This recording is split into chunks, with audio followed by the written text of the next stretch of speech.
Welcome to Creatives Grab Coffee, the podcast on the business of video production.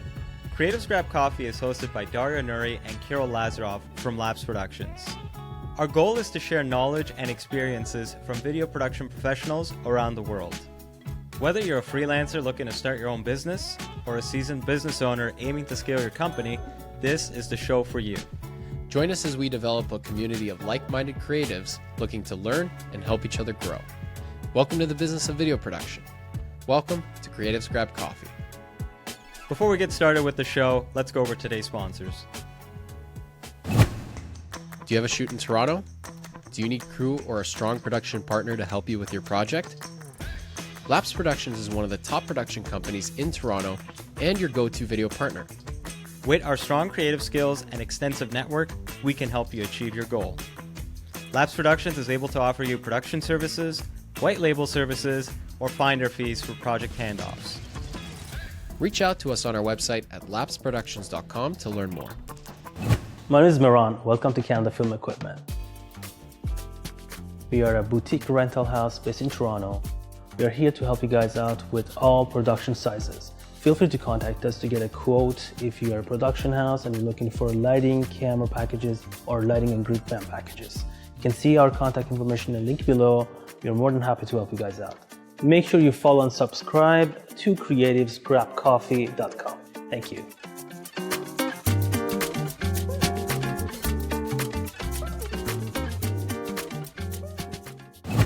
Hey, what's up, everybody? I'm Matt. Welcome to Audio Process. We are a boutique audio company doing location sound, sound design, post-sound, ADR, Foley. We service equipment. We do all your audio needs here in Toronto. We got you covered. Come on down, audioprocess.ca. Don't forget to like, follow, subscribe, and all of the other internet things to creativesgrabcoffee.com. They'll be waiting for you. I'll be waiting for you, and we're all going to have a real good time. And now, let's begin the show. All right. Well, here we are at episode 100 of Creatives Grab Coffee. Welcome. We did it, dude.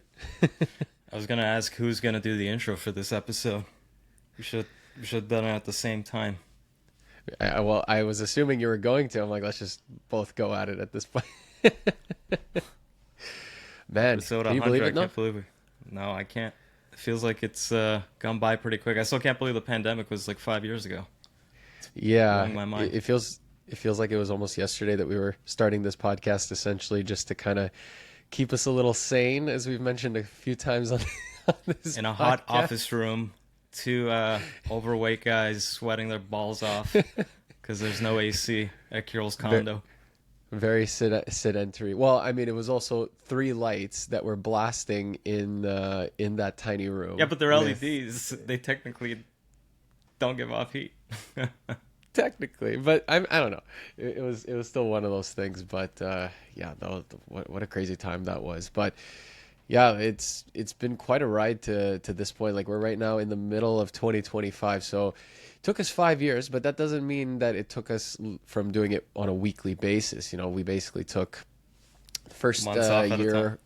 Yeah, months off at a time. Well, what happened initially was we did about 15 episodes in 2020, took a break, realized very quickly what we have been doing wrong with our business, and we're like, okay, it's time to essentially change things up, figure out how to do things right. So we basically took like a year and a half off, and then I think it was in, I guess, early to mid 2022 when we started it up again, and to be a little bit more serious. I think it was March.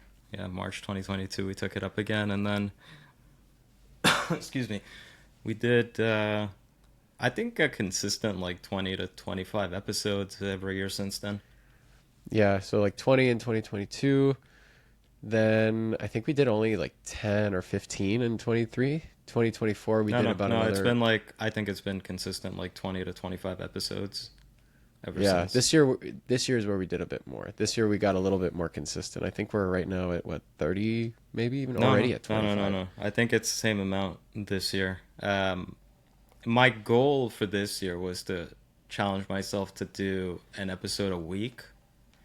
And we were on track for that, but it's very time consuming. I don't think people realize how much time we need to put into this thing. Like, just trying to find people is very time consuming because I gotta, number one, find the people that I would want to talk to, reach out to them, try to get like a pre-interview meeting going. After pre-interview, try to get them booked in. Not There's a everyone screening books in. process.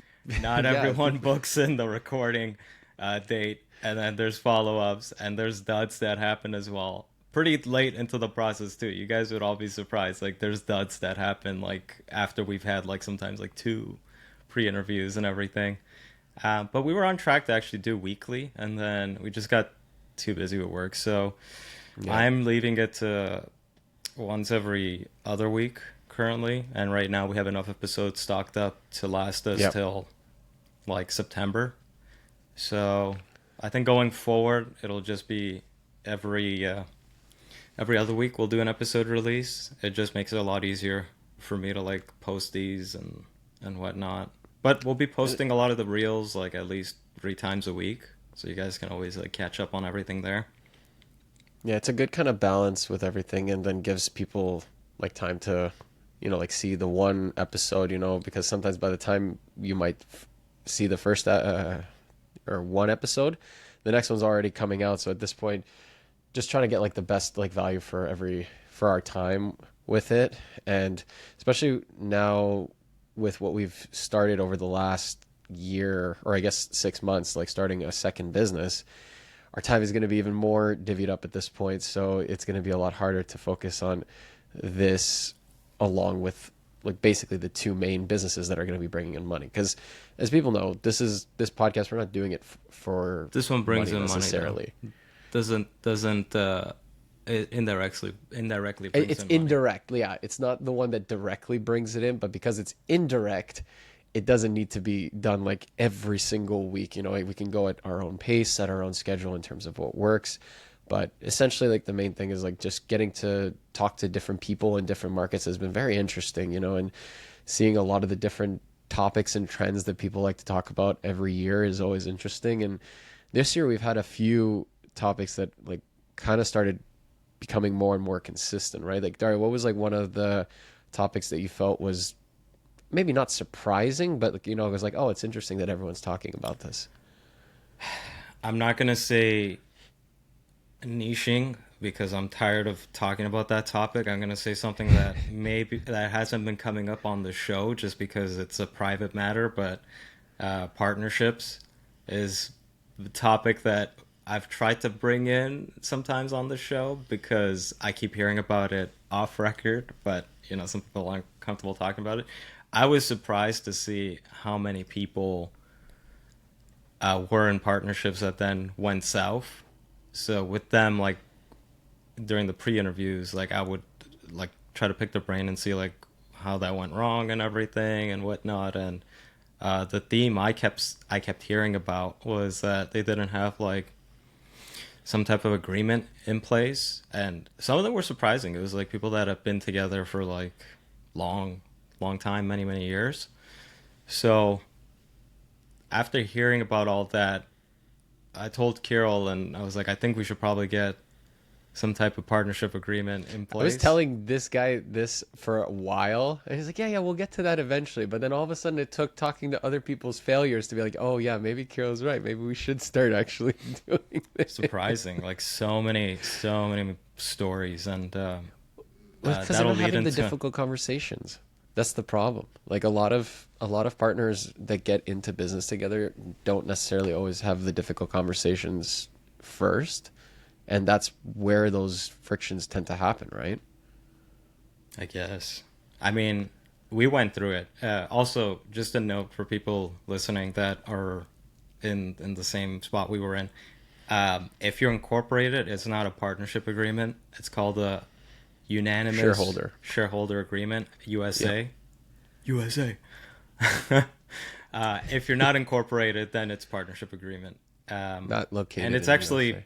Very easy to create. You can do it. I mean, we did it on ChatGPT. I forget what I fed it, but I think ours is pretty rock solid actually. Like, yeah, it's pretty well rounded. We went through like multiple different versions of it, like different scenarios, and it wasn't hard to do.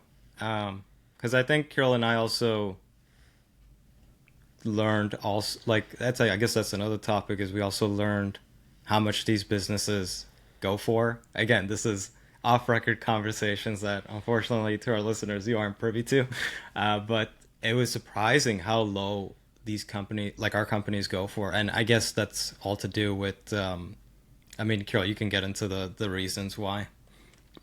Well, the thing is that we're dealing with a creative industry. We're not dealing with physical products as well.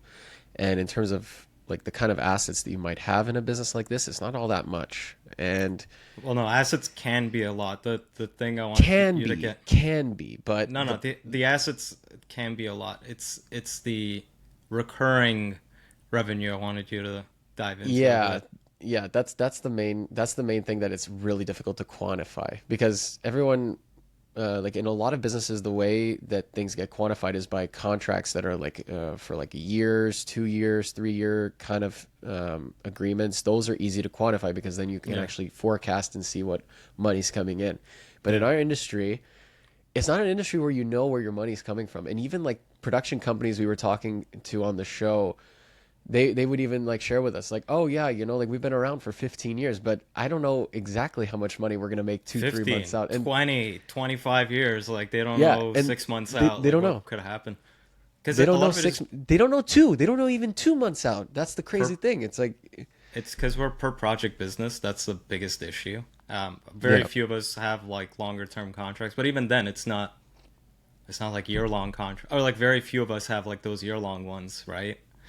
But everything's per project, and even hearing much more experienced companies still have that issue, I'm like, man, like this is like a big issue with the industry as a whole.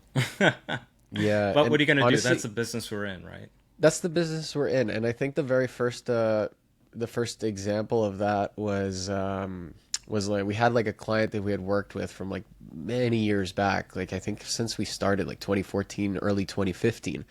And it wasn't a major client, you know, it was just like an independent guy who created his own video content and things like that. And then we were basically doing almost on a monthly basis content for him up until the pandemic hit. Yeah. And, you know, we considered him like the grandfather client of LAPSE, you know, like, you know, he was the guy who was working with us from early on.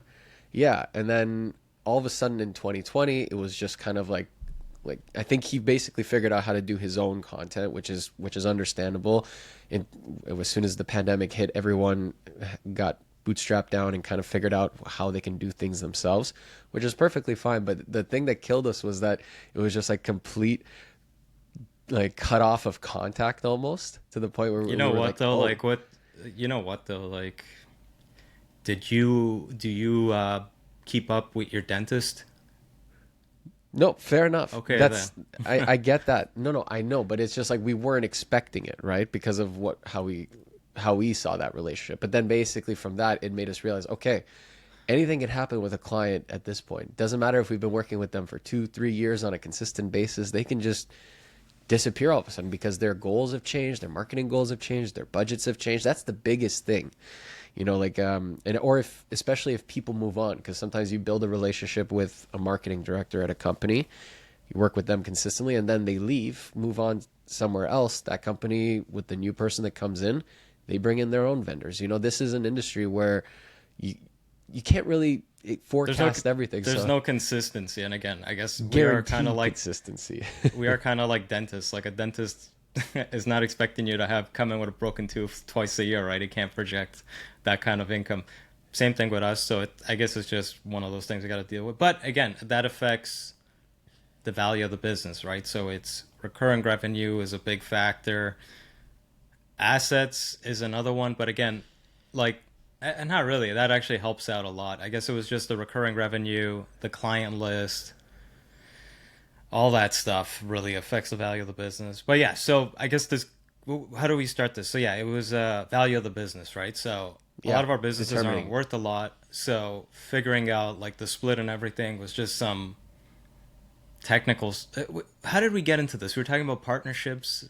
Dario doesn't know where the tangent went. Yeah. We did like the Trump weave. We got to weave it back to the main topic. So the partnership agreements are, you know. essentially we learned a lot by doing it.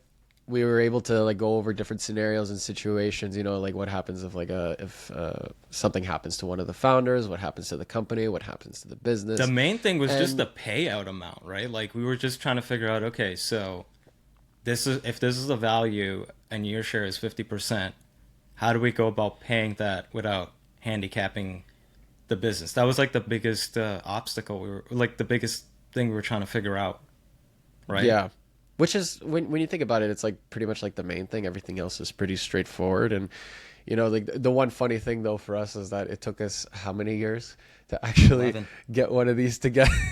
Like, don't do what we did, It took us, 11 years to actually put 11 years. pen to paper an agreement. But if anyone is curious or needs help with it, just reach out. I can send you like a one with some stuff redacted on it, like names. But another tip for you guys: if you guys got a partnership, I forget the guest that told me this. He's gonna be coming on, I think, after this episode release from Montreal. I forget the name. Oh my god, I'm so sorry. But anyways, the next Montrealer that'll be coming on, he gave me this tip. Again, this is just a tip before I forget.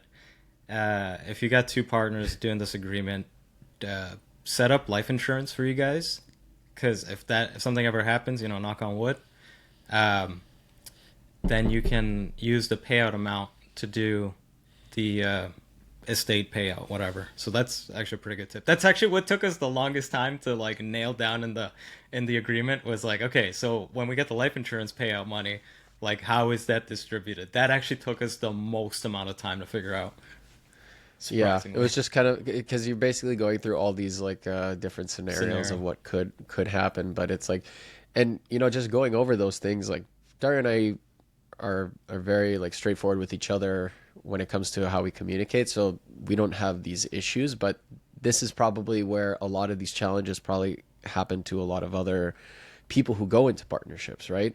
Where they start having these more difficult conversations about these extreme examples of what could happen, and then you start to see kind of like what they value or what they think their goals are, and it won't align with yours. So that's probably where a lot of those frictions could potentially happen. So yeah, when you get into a partnership with anyone, this is why they recommend creating these agreements, because it forces people to have conversations about things that they never would have thought of, right? Because where you are in your early to mid 20s versus where you are in your 30s, everything changes. Your values change over time. Like what you wanted to do in your early 20s is not going to necessarily be the same as when you're in your 30s, right? So, and that's why you also have to review these contracts every 2 to 3 years. Just we have it every 2 years, unless something major happens, like we buy, I don't know, a piece of property or whatever.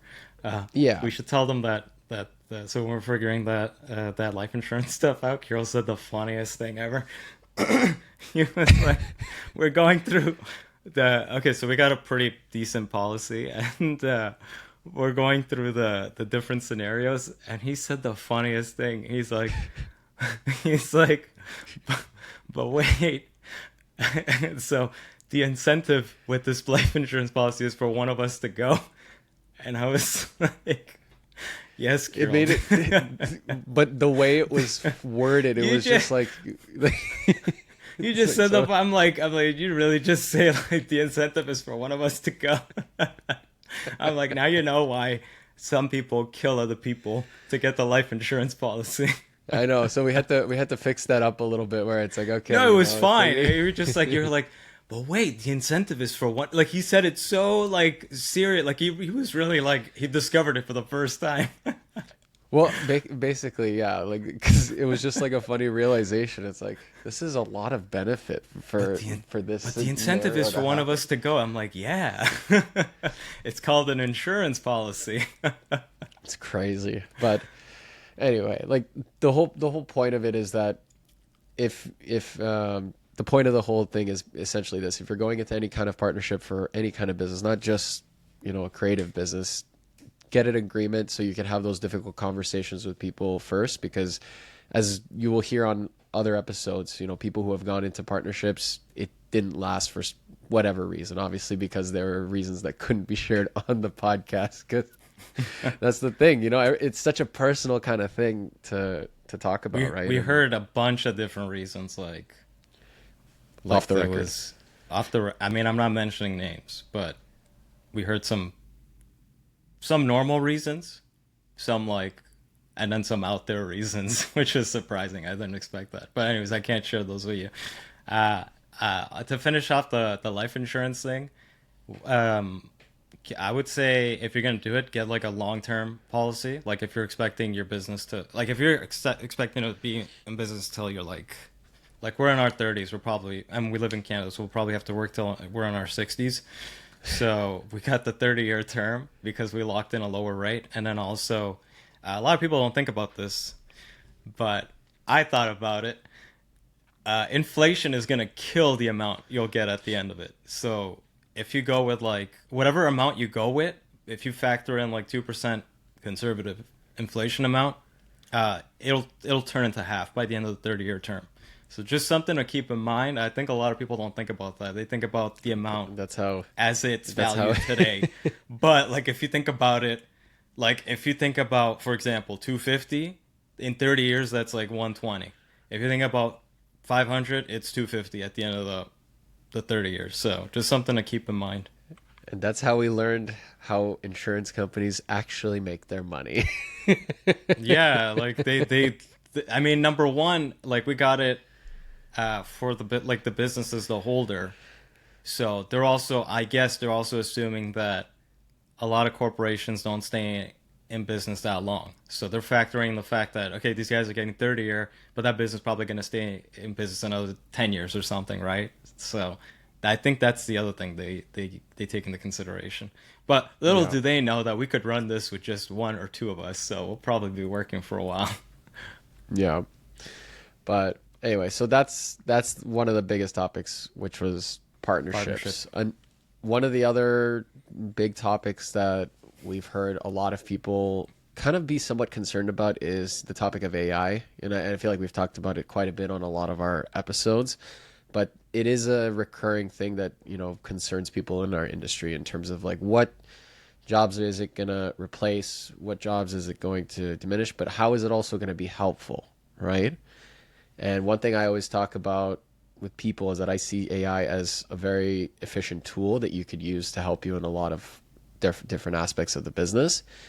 And if you look at it as a tool, then you can leverage it to help you push your business forward, because you have to learn to adapt with it. It's here to stay. It's not gonna disappear anytime soon, right? You know, it's like the DSLR revolution. As soon as that small form factor camera came out, everyone had to get with the times and adapt, because the industry is changing and it's constantly changing. Yeah, I don't know. With AI, I think it could either put everyone out of a job, or it might just never get past the point it's at now. I really don't know. I think it's pretty dangerous, to be honest with you. I think it's going to put a lot of people out of work. It'll make our costs a lot lower. Like within the next couple of years, I can see us never ever bringing on a makeup artist ever again. Audio op, I think those two positions are definitely on the way out. Even with the amount of gear a DP would Hot need, takes. you could probably man, just imagine you could probably light something up so like menially, and then just have it adjust everything in post. Like, oh, I forgot I didn't have a hair light that day. Add a hair light. You don't know where it can go, or it could never get to that point. They're starting to come up now with the video AI stuff, like Google VO3, and I don't know, like in a couple of years where that can be, who knows? Like there's a video of a Tesla robot filming. Yeah, I saw that. Yeah. I don't know, in 10 years so we might be out of a job.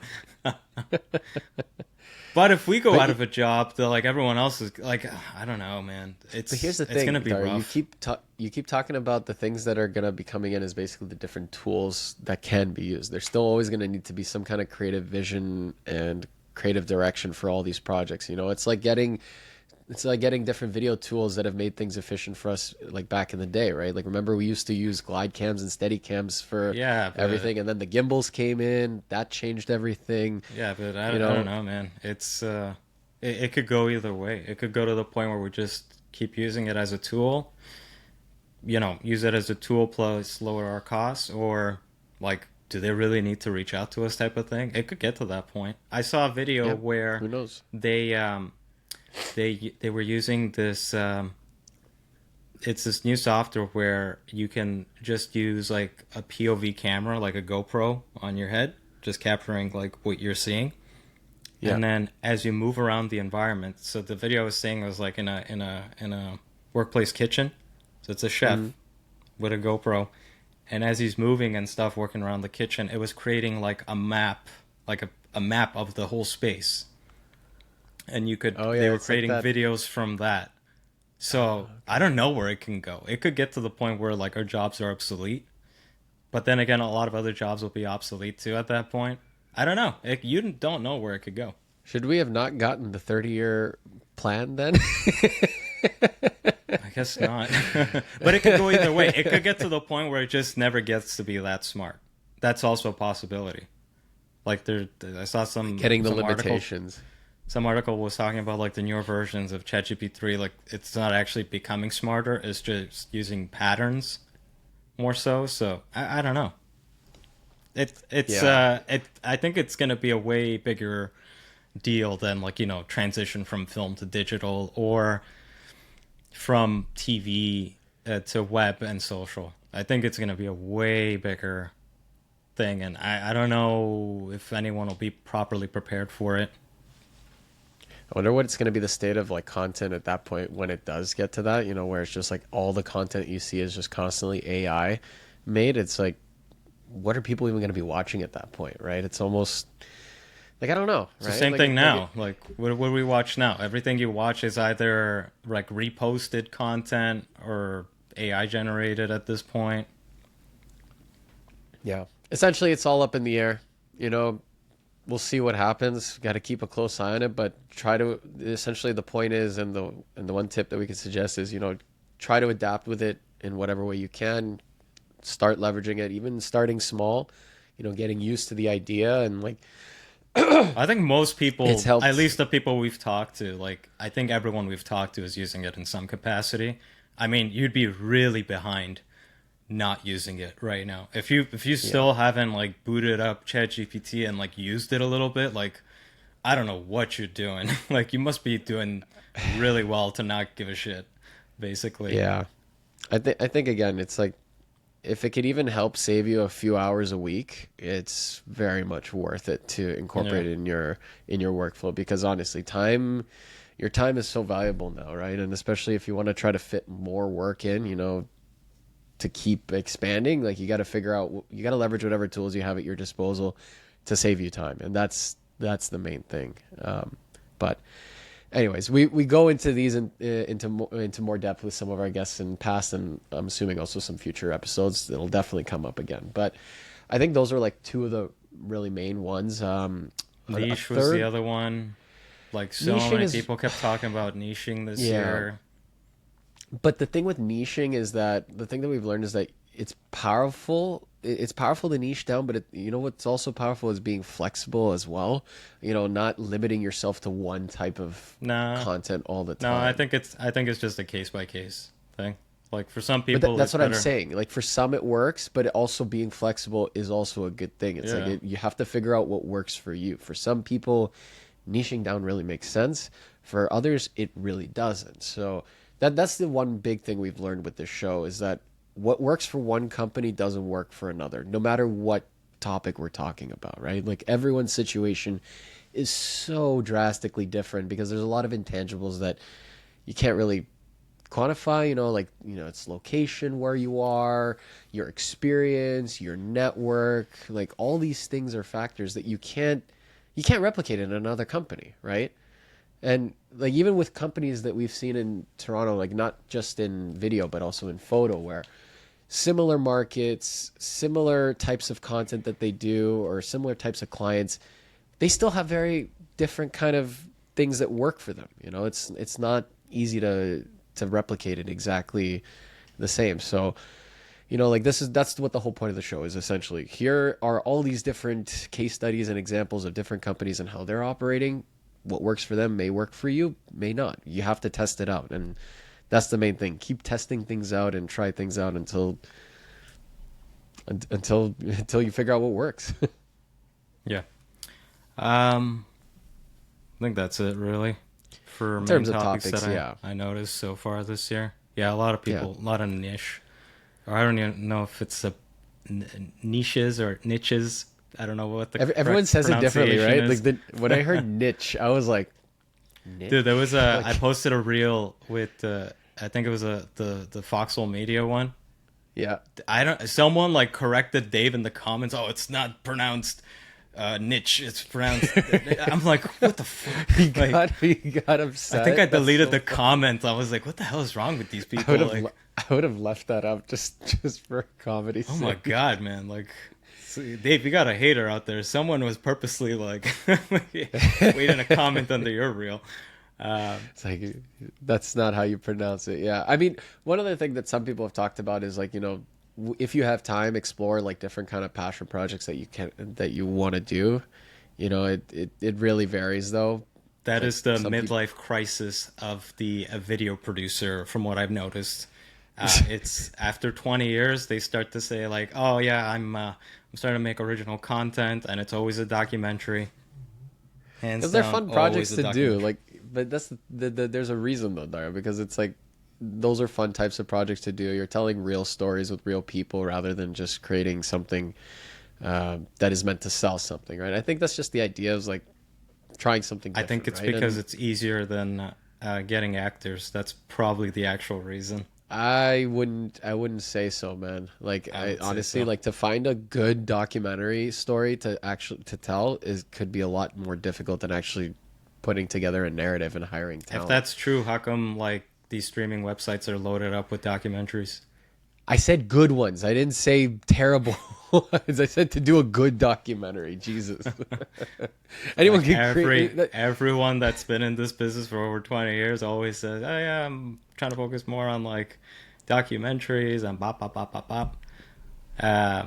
So yeah, Watch It's a in midlife 10 crisis. years, he's going to do it. He's like, Kyrill, I cracked the code. We got to do a documentary. Nah, It's like, it's great. It's too mainstream now. Every time I think of documentary, I just think of Netflix, I mean, okay. which is like, I don't know. It's too common.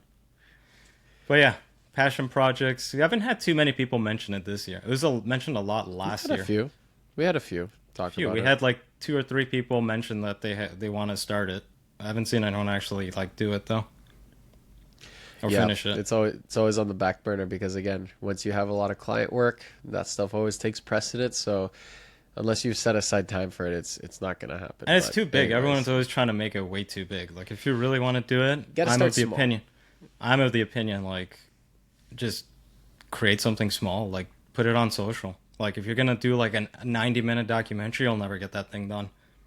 yeah, ever. that takes way too long. You got to start with some short ones. You know, dip your toes in. Like that's one thing that I'm looking into a little bit for us in the future. But that's the only way to do it. You got to start off small, like you said. Like the problem is sometimes people try to go too big right away, and because of that, you never get anything done because of how long it takes. Like You can't do like a 3-minute documentary as like a test run for the idea. You probably can't do the 90-minute one. exactly. That's me. That might be something hot take. Oh, I Dario's agree. hot take. No, that's a good tip, honestly, because like you said, if you're not able to carve out enough time to put together a short version or even like a proof of concept version, what makes you think you can actually? Because that's do, what like, they a do at full like one? film festivals. Like you gotta have like the short film, and then like if it gets enough hype and attention, then you already have the feature ready, and you get the funding right away, and you go make it. That's usually, I think that's how it works now. Again, this is a little speculative from us in terms of people who haven't gotten into the industry, but anyway, I think that covers pretty much some of the main topics that we've talked about on the podcast. We've obviously talked about a lot of other different ones. One that did pop up this year, like I guess this will be maybe like the last one, was that some companies have explored becoming B Corp certified. That did come up a few times this year. No, Not that as came up common like as that came up like once, and that came up was it originally once? last. That came up once. That was originally something that came up last year when we started doing some more West Coast companies, because that really is just a West Coast thing. Okay, yeah. If you go anywhere in the middle or east or any other country, that is not a thing. I doubt. And for those that don't know, it's basically some certification that you're green, you pay people a lot, blah blah blah blah blah, all that stuff. It's fluff at the end of the day. Again, I think it's a West Coast thing. I think it makes sense if you are dealing with clients that are B Corp, because I think those guys get more points if they work with other companies that are B Corp. For anywhere outside of that region, it just seems like not worth it, because it's not an easy thing to do, and they take money You have to for really it. open. So You also have to open up your books essentially. You have to that's basically. fine. That's fine. The thing is, like, you got to pay for it, and it's not cheap. So if you're in a market where there's if you're in a market where there's not a lot of B Corps, it doesn't make any sense to me. And the fact that we're in a global recession also doesn't make sense for me to like I don't know why you would want to pay for that if it's like just a little bonus thing. If you're not in the West Coast, don't do it. Doesn't make sense. Yeah, depends on the clients. Again, everything you do always depends on the types of clients that you're serving and seeing what they value. But yeah. Anyways, I think what we could probably now move on to is a little bit is Well, what are some of our valuation. goals? Well, hold on. But valuation is one that keeps coming up. So it's people that are trying to strengthen their business to be able to sell it. That I don't know if that's been coming up on the show, but it was definitely coming up in the pre-interviews, and I think after That came up a during bit. I think the post-episode discussions we were having with the guests, like trying to create a business that you can sell in the future is a topic that was coming up, and I think it's pretty interesting. I think it's something not a lot of us think about. I don't think a lot of people realize that it's not going to go for like a crazy amount, but it's still something to focus on with your business. So like, how can you create a business that you could potentially sell, or that it has is value. worth something? And it starts off with something as simple as like having like a process, a system in place. Like stuff that was coming up was like making sure like you have, like, as an example, like the most up-to-date information for your clients, even past clients, because that is part like of a list that is going to generate money, right? That type of information is very important. Not a lot of us focus on that type of stuff. Like, that's something we started focusing on, is like really tracking all of our information, making sure we have like a system in place, everything's organized, everything's backed up. Like, that stuff is very important. Yeah.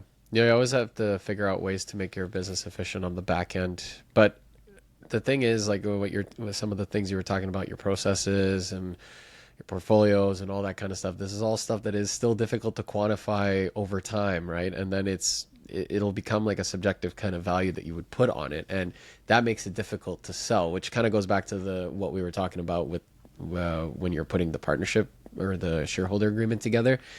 It's like, unless you're able to like get certain things that you can quantify, it will be a lot harder to kind of place a value. And then it's just going to become a matter of what is the market value of the business at the time, what you and your partners put a value on, what you value. I mean, if you value. really want to figure out like the number, it's easy. You just bring in like 2 to 3 evaluators, and they'll give you like a number, and then you just kind of like average it out based on like what the first, second, and third person says.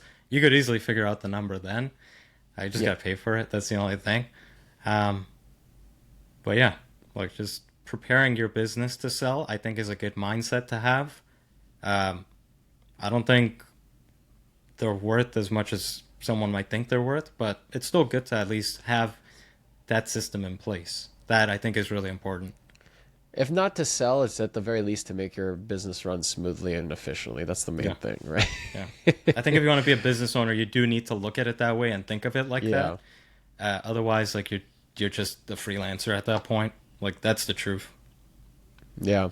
And that was like one of the biggest issues that we had before starting the show, actually, right? And that's kind of how we operated before, and that's what we're continually trying to avoid, going forward. But anyways, minor topic before we're done with the topics. The awards discussion was pretty interesting. I think that came up twice. Came up a couple times, but it's people who do it find it. The funny thing is, people who do the awards, I think, find it very valuable. People who don't find it very valuable. Well, I never thought about. I just thought it was a money grab and you just pay to get it type of situation. But that's Peter Shells from Al Dente Entertainment really turned, converted my thinking on it. I thought it was interesting how he looked at it more like a team building exercise and also something to make the client excited. I think that's actually pretty good way to think about it. Because what he did, I think it was him who did this, where not only do you guys get the award and the trophy, but you also get an extra trophy for the client that you can give it to them, and that creates another level of a client experience for them. So that way you build on that relationship even more. It's like, look at this, like we did such great work together that we actually won an award, and it's not that, and then you get something that you're actually touching, right? Because obviously in our industry, we're dealing with creating products and services for clients that are not physical, and you can't physically touch the videos that we create, right? So having an award is kind of like, what? Sorry, you could touch the hard drive. Yeah, I mean, I do that all the time, but yeah, but the final product, it's not physical, right? So like having an actual trophy or an award that you can give your client, it's something that really elevates the experience, and so that was something I thought that made me interested in it a lot, is that side of it as well, right? Not just obviously, you winning an award being like, ooh, I'm winning an award, like that's one thing, but also elevating the client experience is a big bonus, which I don't think anyone thinks about initially, right? No, I thought that was really interesting. After talking to Peter, I was like, oh, okay. There's some, good reason get an award or apply for an award. So that was good. Now it's just a matter of which videos, which categories, and then we can just go Actually, on that note, another one would be focusing on LinkedIn. Oh, yeah. Lyft, Grant from Lyft Video Production, that episode, he really could change my mind on LinkedIn. Like when he told me about how he uses it and all that stuff, I was like, man, let me try this out. Like maybe there's some truth to this. And I think he's right. I think for us, it's good to utilize LinkedIn just to be top of mind for people. It's the main thing. For new business, I don't know. I think new business, I haven't cracked that code yet, but I think it's so tricky with us. Essentially what he basically highlighted for us is that social media like Instagram, LinkedIn, and all those places are great for staying active and showing current and new clients that are coming through, is that you're also not a dead company. That was the main thing that they were talking about. Because when you look at a lot of companies in our industry, they would have like an Instagram page or a LinkedIn page and rarely would ever post on it, to the point where you can't even tell if they're active, right? When you think about it, I think just LinkedIn, like Instagram, LinkedIn, Facebook, Instagram is TikTok. one, but I think it's good if you're targeting small businesses that are active on those, e-commerce businesses. That makes sense. Yeah. Or your wedding company. That's the only time it makes sense. If you do corporate, I think just LinkedIn, just to be top of mind for your clients. That's the only reason. Because that's where they're active. They're active on LinkedIn. Like all corporate and B2B types of clients are only active on LinkedIn mainly. So they want to see other partners and vendors being active as well. If they're active, you're active, then you get top of mind. And then sometimes people will message you out of the blue. It's like, hey, I got this video that's coming up and I saw what you did recently for X, Y, and Z. This is what I'm looking to do. Because you never know. Everyone changes and evolves over time, and people that you worked with back in the day, they might have worked with others, so just sometimes a simple, quick reminder is good. Yeah. So yeah, LinkedIn definitely, be active on it. But LinkedIn is a weird place, man. Like, because if you start liking people's posts, like, you just start getting those people over and over again. Like, Yeah. I like to support our guests and everything, so I tend to like a lot of their content. And I notice I'm like, oh my god, it's just the same people over and over and over again. I can't see like new people posting anymore. It's like a weird algorithm they have. Yeah. And people like to engage with content that's specifically centered on you and like what you're doing, not just what your business is doing. So I feel like there's like that element that goes into it as well. It's like, remember to share not just from your company, but also you personally, because people in your network will engage a little bit more with you in that sense. That's one thing I noticed with some. I wonder if that's an posts I've been algorithm testing thing, because I It wonder if could that's an be, yeah. algorithm, because it's like It it's could not be. a person. I'm pretty sure it's an algorithm thing, because I've posted content directly and then posted it through the business page, and like the business page almost never generates like anywhere Even close if you share it, to the same engagement. even if you share it, that's the thing I noticed. Like I posted like 2 or 3 behind the scene photos of like a shoot that I did for us recently, and that thing got quite a bit of engagement, more than I was expecting. And then I posted the actual video from what that was from, posted it on the business page, and then shared it and commented about it on my personal, but it didn't get as much engagement as well. So yeah, it could really be, like you said, something with the business the pages algorithm. don't get as much push. Then I don't know. Yeah, Because they want you to, I think, because they're pushing you to pay. That's the only thing that makes sense for me. Yeah. So you got to do it all. You got to do it all personal, and then tag Give your him the company. money. That's Give the way to LinkedIn do more it. money. Yeah, but anyway, I think that pretty much rounds out all the topics that a lot of the main topics that we went over the past year and a half. And now, in terms of like the future, Dario, what are some of the goals that we have for not just the podcast, but also for the business? Like, what's like a main goal that you Podcast think we is should do? a well-oiled machine at this point. I'm sticking to just. I wanted to do 50 episodes this year. I really wanted to challenge myself, and I could have. To be honest with you, I could have. It was just taking up way too much time. Everything And else also, I suffers. noticed like I need time to like process The information. information I learned from people and apply it. I found Yeah. that like doing too many episodes over a short period of time, I was starting to get bored of doing them, and then also I was starting to not be able to bring new stuff to the table or be interested enough to ask different things, because I was hearing similar stuff over a short period of time. That's what I noticed with that, is that a lot of the topics started to kind of blend in with some of the episodes, because I think Yeah. our perspectives weren't as fresh compared to like in the previous years. Like almost like the way we did it was like posting like once every 2-3 weeks, maybe even 4 weeks sometimes, depending on what the month was like for us. But then again, we did kind of record a lot of episodes in No, batches how over we time, but- were doing it before previous years was recording a lot at the beginning of the year and then just getting too busy with stuff so they would get posted a lot later. Yeah. Tried to spread it out. We were doing at least We did like, good this year. an We did episode good this a year. week. But I think I'm going to spread it out a bit more for next year and cap it, I think, at whatever every 2 weeks would be. Like, I think going It's about forward, 25 episodes. these episodes will start like second week of January, because that's when everyone's back, and then they'll end Yeah. second week of December. So however many, and then bi-weekly, however many that is, it's probably It's around like 20 like to 25 episodes. 20 to 25 Yeah, episodes. yeah. roughly. Like, but doing it consistently, I noticed the stats were going up. Like A little bit. on yeah. RSS, I noticed we were getting consistent like amount of listeners, and on YouTube, I think it was averaging out to be however many. But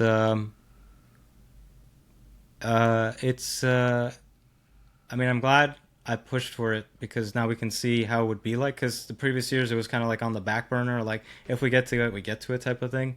Yeah. Well, also, but- previous years we didn't have it as efficient with Riverside, right? Like before, we used to Riverside have to, helps. Riverside helps a lot. People don't. We wouldn't have been realize able how to. much it helps. We wouldn't have been able to do what we did this year if it wasn't for Riverside. Because before, we used to basically have us recording everything on our end, the guests recording on their end, Yeah. and then that became such a convoluted process to make sure we get everything together. Then we have to edit the video together. Then we have to create the content for it. And then Riverside just became so efficient with its Thank AI. God for And AI. this is thank God for AI. This is one of those areas where AI became a leverage tool for us that saved us hours on a weekly basis that allowed us to do more. But I can pump out one of these and like, actually the cool thing is after the episode's done recorded within like 5 or 10 minutes, I can immediately send the client or the guest. fuck, what do you call it? The guest, The guest. like an auto cut up like version of the episodes. Like all I have to do is just trim the beginning and ending and add our intro outro. But sometimes they're curious. They're like, "Oh, can I listen to it before you post it?" I'm like, "Wait 2 more minutes and I'll send you a link." Like, Yeah, and they it's check it out amazing. and yeah, and it's so fast. And like all the reels you guys are seeing, they're from Riverside. Like I actually lately I don't even like You don't have to check do 'em too out. much cutting with it. Yeah. I just select like make it between 1 to 3 minutes long, like, and then I Yeah. just kind of like I used to actually at the beginning of the year I was going through it and like manually checking and listening to it and like extending, removing that. Now I just like I got a little lazy, so I just kind of read the title that it generates and then kind of listen to it once and just export it. Because Yeah, I usually, figure, like, hey, if they're if interested, they can go once- listen to the full episode. And if you listen to it once and it's generally there, like again, with stuff, depending on the work that you're doing, and you got to figure out what's efficient for you. And for us, like we're trying to save as much time as possible while still providing something decent. Because like it's the content, like yeah, we're using the Riverside packaging, and it keeps getting better and better. So we're trying to test it out and see kind of what works, what doesn't work. And it's better to do more at 80% quality than way less at like 95. I think this is actually better than the quality we were outputting before. Just now because we we didn't know have what we're time. talking It was about. it was so time consuming. We had other shit to do, like running laps, and then had to do this on the side, and then like it was becoming a chore because of the time. But now because it's so fast, like it's not as like much of a chore. Like I can pump out like I think every Monday I just sit for like an hour and a half, and I'm able to like pump out the episode, the reels, and then like just organize everything on my end, upload the episode. I mean, publish the webpage, all that shit and everything. It's so much faster now. Like hour and a half, it's good. You guys get a fresh episode. Compared to before, Yeah. it used to take us like 4 hours to edit an episode, like manually. Yeah. So time consuming. Yeah, and that's if you don't get distracted, because I remember back in the day, like when we were actually editing the video, like I'd be working on it, and then a client would send an email asking about something. So I'm like, okay, let me pause this for a second, go to that. All right, let me go back to that. Nope, Dario's calling. What does he want? Okay, let's see. So So time it's- consuming. it can get time consuming in that sense, but anyway, so the whole point of it is the goal of the podcast, continue what we're doing, except maybe change up how often we post, 20 to 25 episodes over the next year. So we're looking at basically getting to episode 200 after about 4 to 5 years, depending on how we go with the posting. But who knows, our goals might change at the end of next year as well. But so We'll see how it that's goes. Creatives Grab Coffee. That's Creatives Grab Coffee.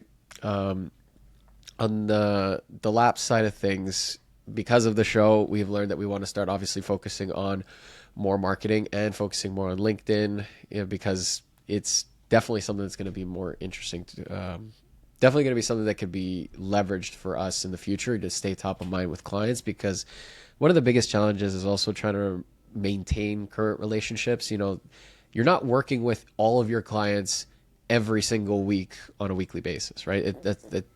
That's not the nature of our business, right?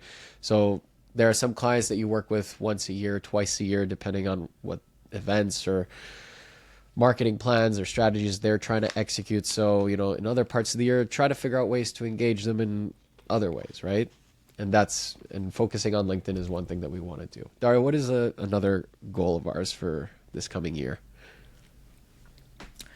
This coming year, I want to fix up a lot of the pages on the website and create new pages too. Actually, I'm calling it Yep. Project Satriali's Edit Shop. I got that idea. Satriali's Edit Shop. I got that idea from one of our financial clients. They always have like, they call them project, and then I can't say it because of legal reasons, but the project and then the name of the thing is always based on like their environmental theme. So I was like, okay, let me create one for us. So Satriali's meat shop is from The Sopranos, which I love. So I was like, Project Polly, Project Tony. So I called it Project Satriali's edit shop. So basically, I'm going through all the current pages that we have up on the website and just editing them, making sure they're optimized properly, and then I'm also creating specific pages for like AdWords and all that stuff. Again, big SEO focus. That's for the website. I like it, and then ideally, I would like to do a beautification of the site, but I think I want that so badly. We're gonna need help with that.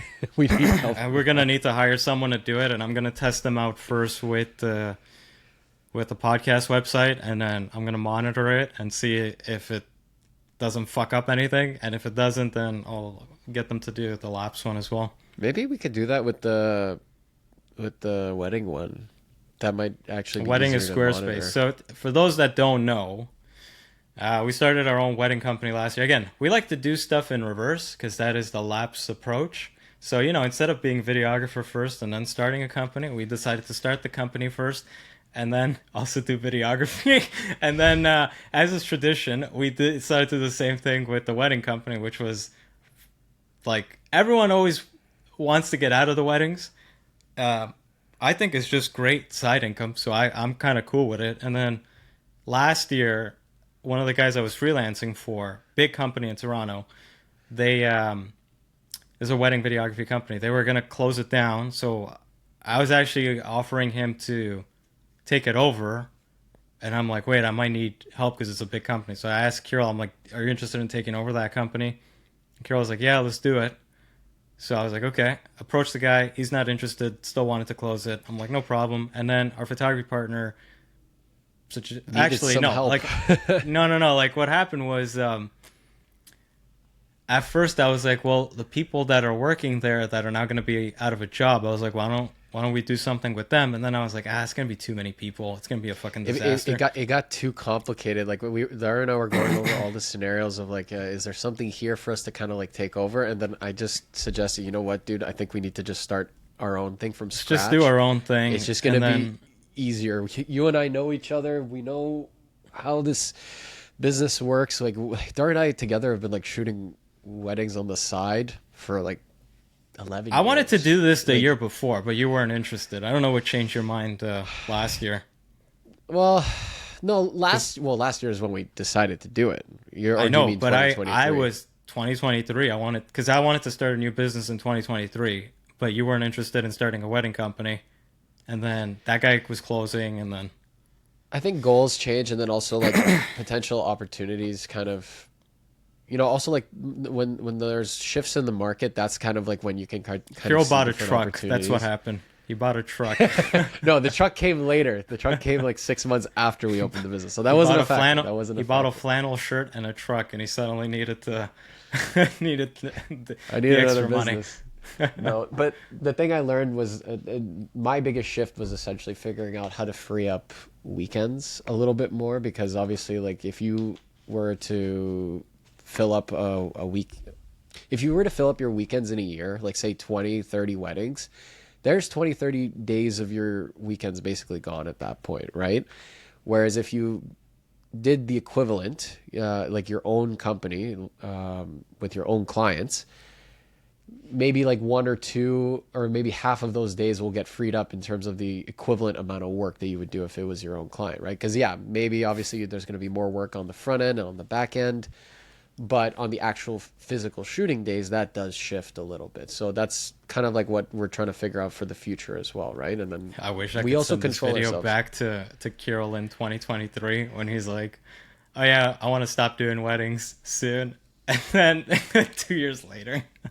it's a shifting of if they ever find a time machine, I'm gonna like export this clip and like send it back to you. Send it back to me, right? We'll think about it. We're trying to maximize our time, right? That's irony though, is that like the irony is that because it's a new business, at least for the next couple of years, Takes like, a lot of work in the beginning. Yeah. well, actually, I thought it was, but it's actually pretty straightforward now. I like how it's just making, at least me, less reliable on the other companies. Because again, that company That's that what shut I down, wanted as well. That's what I wanted as well. Is like I lost like 30 weddings because that company closed down. That was a lot of work, a lot of money. That wasn't like chump change. Like 30 weddings all of a sudden gone. I'm like, fuck. Like, yeah, that was brutal, man. The thing is that when you're freelancing for other production companies, you're pretty much at the mercy of if they're going to give you work or not, right? With any No, but you can kind of have. like guesstimate and go like, well, I get this much from this guy every year, but you don't expect them to close. That was like left field. I'm like, oh my god, man, like what the fuck am I gonna do now? Like that's a lot of money. Yeah, so we're basically going back and just relying on ourselves. That's the idea, and then having it as its own separate machine, basically separate business. It's not. I really don't know why a lot of people in our industry are against the weddings. I think for what they are, like it's great side income. Like that's like I think people get too emotional about the wedding thing. Like fuck it. Like I don't do that. I'm too fucking bougie and high class for that shit.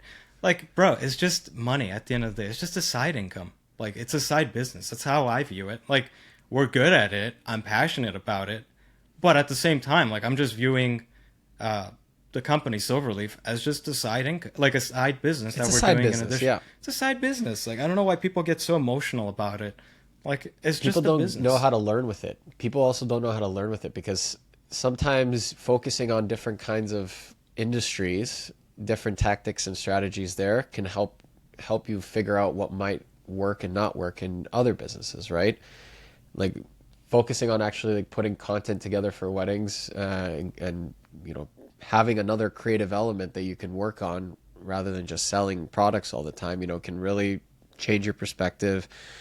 I'm not saying you have to mix in your businesses together because I know some companies do that where they have a company that does both corporate and weddings. I don't think that's the right way to go. No. Keep people. it separate. That's bad. Yeah, That's Bush League stuff. Keep it separate. Yeah, but keep it separate, and then it's its own thing, right? You know, like people can have multiple businesses. You know, you're not meant to. You don't have to just do the one thing all the time, right? Corporate. I strictly do commercials. Like, Brad, chill, man. It's just business at the end of the day. Yeah, like, but like in putting together some content for some of our recent weddings, you know, like I'm figuring out little things that can help in terms of like, for example, how to produce some of the content for the corporate side of things and what might work there. So like, don't be afraid of it, right? You know, if you feel like you're comfortable with it and you like what you're doing, then go for it. For me, it was a great way to check out and see how we run our processes and just archiving and all that stuff. Cause like I tried to approach it from like a different perspective and I actually tried to look at it like a fresh, like I tried to do everything fresh for it. Yeah. And then in doing that, I kind of realized some things we could improve with LAPSE. And especially when it comes to weddings, I'm very nervous about, you know, missing stuff with the couple or losing stuff or anything like that. So our backup and archiving process, I gave it a whole new overhaul. And we just applied that whole system to LAPSE. Yeah, and the first big purchase as a result of starting this business was this big hard drive tower that I got for us because I'm like, we need something that's more central that we can, if we need to, we can make a like a master kind of like archive, and then we have our online archives, then we have all our backup drives, then we have the backups at Dario's and stuff like that. But it's at least like there's one main one that's like where everything can be on it for like 2 years. That's what I was hoping for. That way, like especially when you get into this industry, like especially now with technology, how it's evolving, you know, like the files are getting bigger and bigger and bigger, so you need more and more. There's also the fact that we started LAPSE 11 years ago, and when you start something that long ago, excuse me, you don't know how it started. There's going to be bad habits that you carry on into like future developments. So with the company is called Silver Leaf Weddings, and with Silverleaf, I really did go like, okay, how would I do this? Like, if I don't know anything about how I normally do my stuff with Lapse. So organizing stuff in Google Drive, like all that stuff, I looked at it from a fresh perspective, and that really helped, like, look at Lapse in a different way. And then looking at it, I'm like, I want to change this, I want to change that, and making sure like our archiving is rock solid, because just being organized.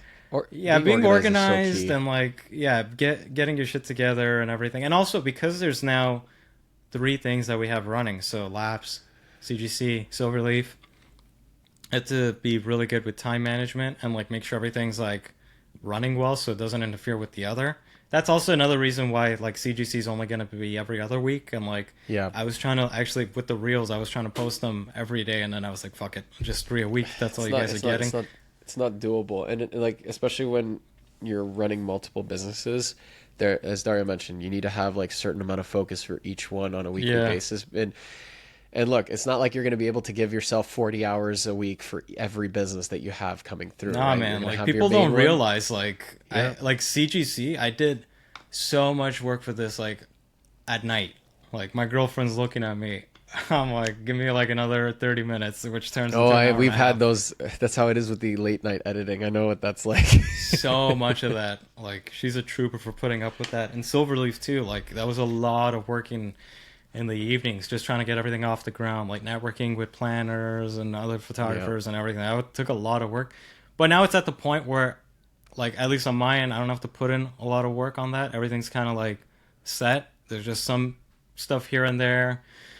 Podcast, same thing. Like, now that it's like I'm spreading it out, like, and when I have a stockpile of episodes, like, good till like end of August, like I can chill and just do a little bit, just an hour and a half basically, like once a week, and I kind of have everything set for the week. Like, it's fine. Now I can just focus a lot on Lapse. And even with Lapse, like a lot of the stuff, it's like we're working on some projects and like Kyrill's handling that, I don't have to worry about it. And then like for the other stuff, I just give myself like pretty generous goals, like editing the website. I gave myself the full year to do that, because there's like 60 pages. I can't just do like 3 pages. Is it really that many pages we have on the website? Bro, 60? There's like fucking like 40 something odd, like 50 page like blog posts.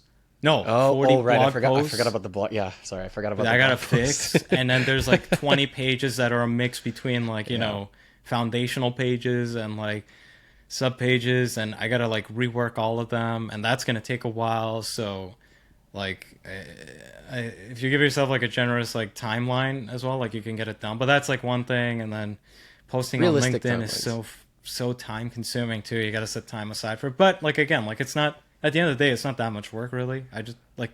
I find that the thing is, you just gotta be quick with stuff when it comes in. If you let it pile up, then it becomes like a mess. That's the main thing. Like, one of the main, like, I'm gonna be leaving for vacation in about a week or so, and there were like a bunch of projects that I know that are gonna be due close to like when I come back. So I like, over the last month, I've just been focusing on getting a lot of things off of our plate that is coming up for after that. It's like, and now I got to the point where I think there's literally only one thing, and that's like with still a lot of time coming after the fact. And that's what you got to do with your business. You got to figure out like what deadlines are coming up. You have to figure out how you can be efficient, you know, like to get those things off your plate. And as Dario said, you know, like if you let things pile up, it can get really overwhelming. And trust me, especially since the last 6 months, for those of you who don't know, I got a workplace injury last year, and it wasn't workplace injury. What the fuck are you talking about? What am I saying? Workplace, yeah. Workplace injury. I got an injury playing soccer. He got injury kicking a balloon. That's what happened. Yeah.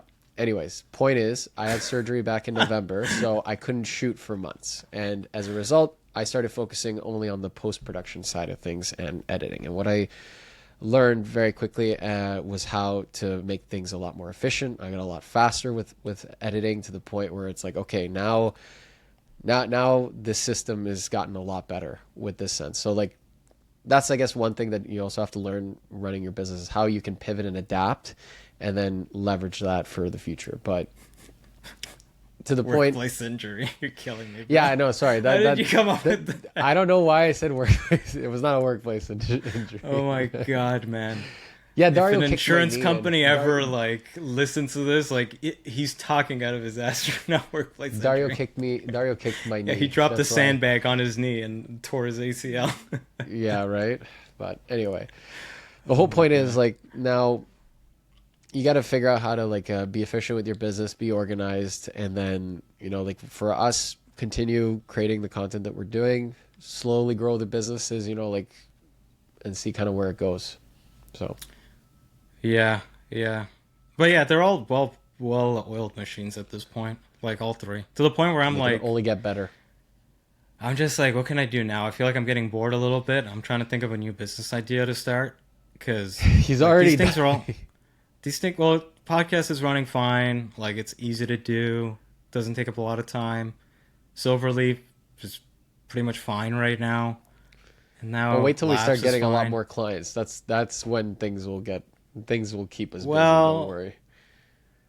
I don't know. I'm already drumming up some new ideas. Maybe a new podcast idea would be cool. A different topic. I'm tired of talking about the video industry. What do you want to talk about? I don't know. Something else. Movies? Something else. I don't know. Anything other than video. No, movies is still like video related. Nothing video related. He wants to do something just like he wants. See, this is one of Dario's passion projects. He wants to his passion idea of a passion project has nothing to do with what else he does. Yeah, like I like challenging myself. He's gonna be an espresso connoisseur. That's what's gonna happen, right? Yeah, but I can't do a Yeah. podcast out of that, and I already figured out espressos. So now, Oh yeah, and you can't do that because it's too related to Creatives Grab Coffee now, right? So you got to do something. I would really need to find a sponsor for this show. I have someone in mind. I got to try out their beans first, and then if they're good, then I'll approach them. I think beggars can't be choosers when it comes to sponsorship. Well, we don't need it, to be honest with you, so I can't be a chooser. But yeah, we have someone in mind. I think it'll be someone... It's definitely going to be Toronto-based because we got to represent the Toronto bean roasters. Yep. But someone in mind. Let's see if it goes through. I think you guys will like it. We'll try to get you guys like a nice 10% subscription discount or something. Yeah. But I got to say, it's crazy that we're now here, though, at 100 episodes of this podcast. This definitely wasn't something that I was finish the expecting goals. for us to Didn't get finish to. the goals. There's still more for us to go through? You want to go? Because I know we're I don't know already what you at an hour said. and What did 10 you say minutes. again? What did you say your goal was for the business? One of the goals that I was talking about was like focusing more on the marketing and on LinkedIn, kind of like what marketing. some of our other guests have talked about. Like that's probably one of the Yeah. main things. Like So you that's a said big marketing. thing that we need to focus on. I said the website, potential redesign. There was also staying in touch with past clients We talked about that already. as a goal. Did you Well, say that as part of your? Is that part of your marketing? That's part of your marketing. Yeah. I mentioned it as part of the marketing. Like, Yeah. those are like the main things, really. Like everything else is like mostly small stuff. Like oh, I guess one thing is, it's good. We obviously want to keep trying to dip our toes into different industries if possible, and just try out different kinds of projects. Like we did one recently for a tennis client, which was a lot of fun to do. And then I guess that, but aside from that, I think we pretty much covered everything, right? Yeah, we did some stuff. I'm actually looking through my notes because I have like a list under my Google Keep of stuff. We actually did a lot of it already. Yeah. Yeah, it's just really marketing stuff at the end of the day. The marketing 'cause, is the like, main thing that we need to focus on over the next year. Like I think what we did Yeah. with the first half of this year was essentially just focusing on refining our systems, getting the second business up off the ground. That's where a lot more of our focus kind of went to it. Yeah, we fixed up the and- finance. Like we looked at. Yeah. I predicted. I already knew we were in a recession. I just thought government was finally going to go public with it. So I was like, let's start fixing leakage. Leakage anywhere we could. Leakage So my balls. that's a casino reference for the uninitiated. Yeah, so we did fix up our finances like quite a bit, like a lot. Like we went through everything that we were spending money on. It's like, is this needed? Is that needed? Okay, put a cap on equipment for the year. Well, this, that's that, the one other thing- thing. That's one thing a lot of businesses need to make sure that they're able to do, is make sure there's a good cash flow in your business, because there's nothing worse than like being strapped for cash when you absolutely need it. You know, like don't overextend yourself if you can. You know, Otherwise, like, you might need to start a second business, right? yeah, or a That third, you know? 8.99% APR got them good. Yeah.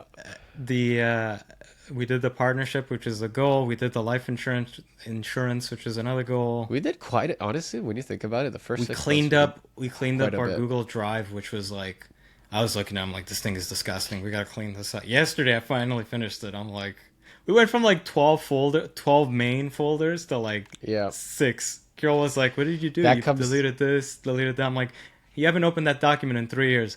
You were never gonna reopen it. I'm like, it's gone. Yeah. No, that's come about basically also, like as we mentioned, like from what we learned doing the second business, like how efficient do we need to make the business organization here. This is it. Okay, great. Let's see how we can apply it to the main one, and then just kind of take Very it easy. from there. If you guys haven't opened a document in over a year, just delete it. You're never gonna use it again. I'm telling you. You know what that reminds me of? It reminds me of this one meme I saw where like someone said that after vacation, when they come back, they delete their entire inbox, and they say like, "Why'd you do that?" It's like, if it's really important, they will get back to me again. When I heard that, I'm like, oh, So that funny. must work in like the corporate world, because I know like anytime we come back from vacation, my wife, her inbox is flooded with so many emails, and I'm like, yeah, like I think that would be a great thing to implement. So one thing we learned from that too is that if they're on vacation and you email them and they haven't gone back to you, just follow up, because they probably deleted that whole unread email list. Yeah. Yes. Archiving too. I don't think a lot of people do this. If you use Google Drive or Dropbox, back it up. Back up all the documents. I do once a week backups now, because like imagine if, like a lot of it is on Google Drive for us, and I was like, fuck, if we lose this, like there goes all of our proposals, all the accounting sheets and everything. I back up the whole folder, minus like the client thing that has all like the video footage and stuff. That one I don't back up, because that's already backed up separately. But Massive files. every other document thing is backed up. Like the same way you back up your website, you should be backing up your Google Drive folder, because what if it goes down, right? Yep. Also uploaded that on Dropbox as well, just to have like a separate copy somewhere else. But archiving was something we were really needing to do on like not just footage, but like the whole business as a whole. Yeah. Digitizing receipts, stuff like that. We'd started doing that this year. Trying to find new freelancers is a bit of a pain in the ass. I don't know what Found we're a gonna do for couple. that. Found a couple, but you still need more. You know, I thought it was going to be a lot easier than it ended up being. I thought it was going to be a lot easier, but it ended up being a lot harder than I thought. I don't know why you thought it would. I don't know why you thought it would be easier. Well, like, I figured like it's an ongoing for the thing you have videographers. to I was do. like, yeah, but for the videographers, I figured I'm like, I got 150 people applied, 10 of them at least, right? 10. I'm not asking for a lot. I'm asking for 10. We got 2. He's asking for what was it, 10% ish? Yeah. Yeah, like something. Like the people that applied, like most, like we narrowed it down to 30, and it's all big time DPs. And I'm like, bruh, you've seen my website. I don't do movies. I don't This is do one of Nike those. commercials. This is one of those classic things where it's like you're too overqualified for this position. Yeah, it's like, oh, now I understand why like McDonald's won't hire someone with a PhD. It's like, why would I bring you in? Like I'm looking for someone that fresh out of high school, you know? Like why would I need like a if you want to PhD swat student? a fly, you just need a fly swatter. You don't need a bazooka. You know, it's one of those. Yeah. things. You don't need to level your Oh house my to God. get this. But that's a bad sign. When I saw those things, I'm like, oof, that's not a good sign. If the DP is out of work and they're applying to, I'm not saying we're like low grade, but it's like you do Nike stuff, you're applying to like what we do, like Fortune 500 stuff. Like what? Like that doesn't make sense. Wait, are you saying that when I we're saw the them- Fortune 500? Or, No, we're like not I mean, we do like corporate stuff, like corporate, you know, like I'm we're the talking Fortune 5 million, maybe. like AGMs, webinars, like you do Nike commercials. Like, why are you applying for this? And it's like, man, if they're out of work and they're getting desperate, think about how many people work under a DP. That means those guys are also out of work, which was a bad sign yeah. from what I saw. Yeah, there's a whole department that some people don't realize that goes under them. Yeah, Yeah, I was like, ooh, that's not a good sign. not good. So, But yeah. anyways, the point is figure out how you can keep yourself going. Having longevity in this business is like people don't realize like how important it is, and you gotta Cut the make fat. time to focus on that. Less overhead. Cut the fat. Yeah, 100%. You know, get rid of those studios if you don't need them. You know. Studios. Even something as simple as like downgrading your storage locker.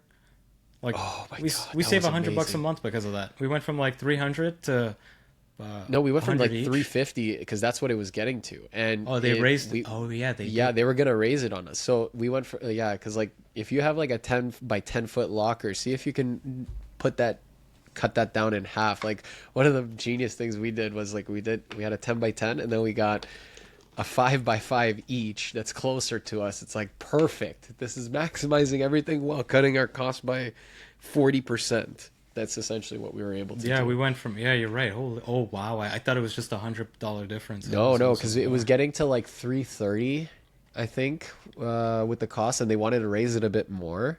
And I think my locker costs about $95, $90.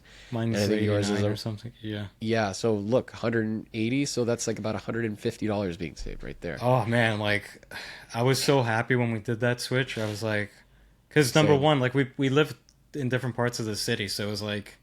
Well, trying to before meet it there made was a sense because pain. we were close. Right we in used the to middle. be closer It was- to each other. Yeah, it was right in the middle for us, and yeah, I moved, and then it just became like way too much of a distance for me to travel to, and also like it was getting sketchy. You know, like that's the thing I don't like about storage lockers. There's always like sketchy people in storage lockers. Even in my current one, like you go at certain times and you're like.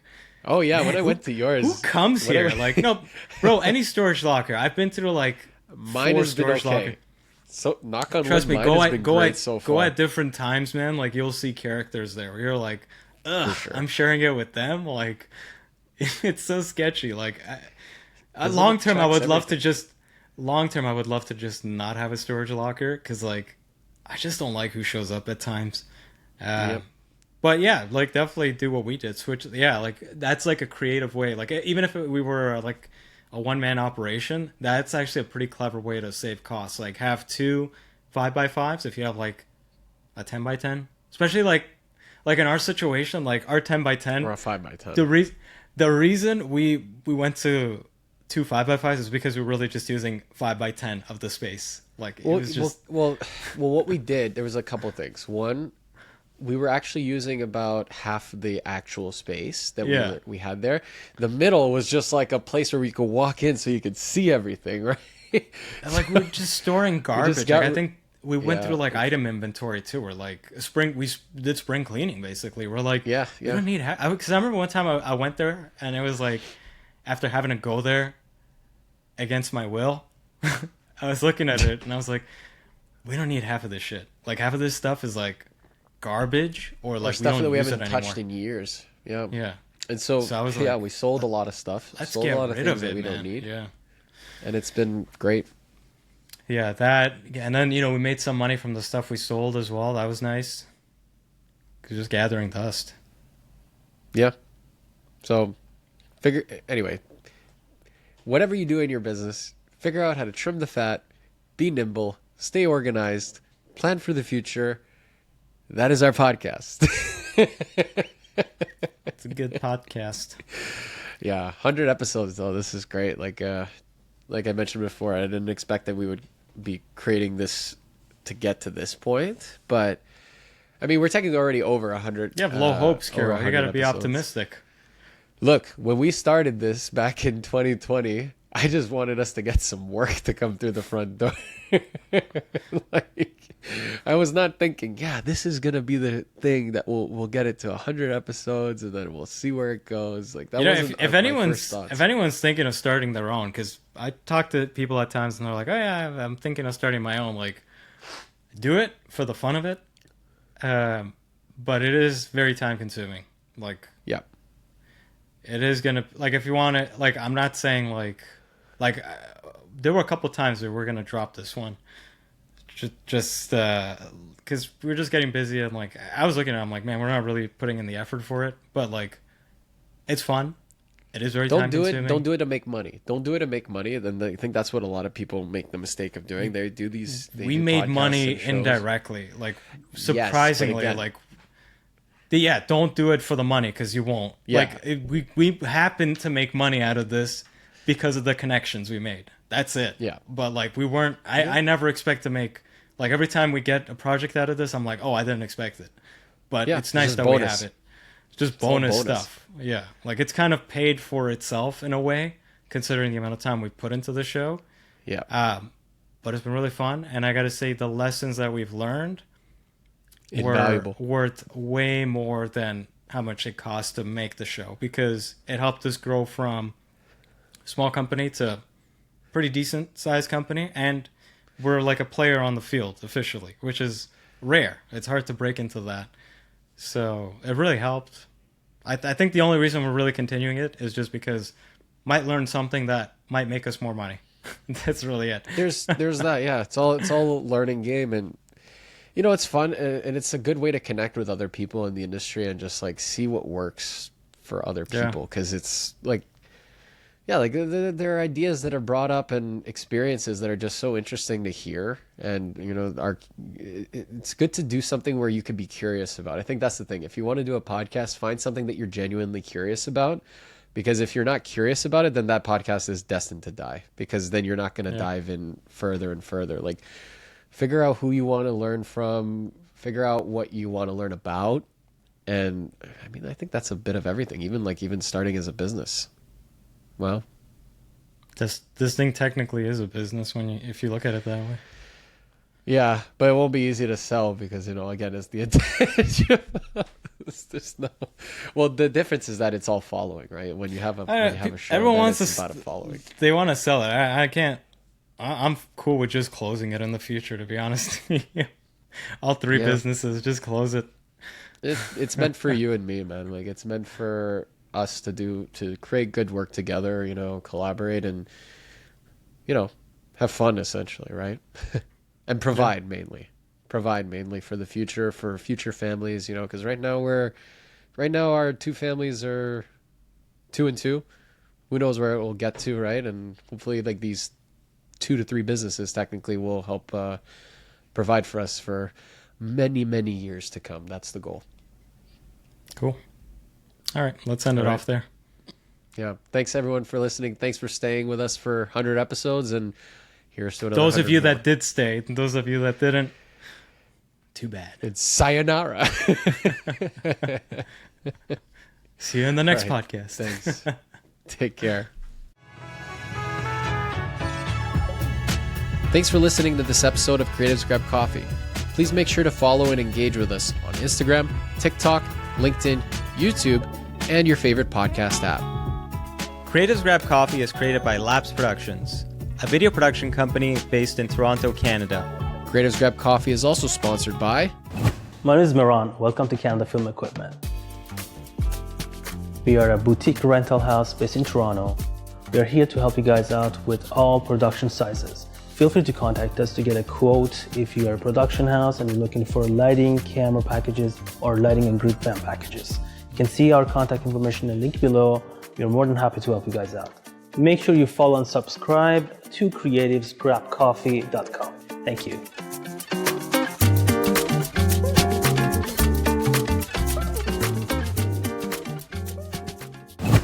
Hey, what's up, everybody? I'm Matt. Welcome to Audio Process. We are a boutique audio company doing location sound, sound design, post-sound, ADR, Foley. We service equipment. We do all your audio needs here in Toronto. We got you covered. Come on down, audioprocess.ca. Don't forget to like, follow, subscribe, and all of the other internet things to creativesgrabcoffee.com. They'll be waiting for you. I'll be waiting for you. And we're all going to have a real good time. Thanks for listening, and we'll see you on the next one.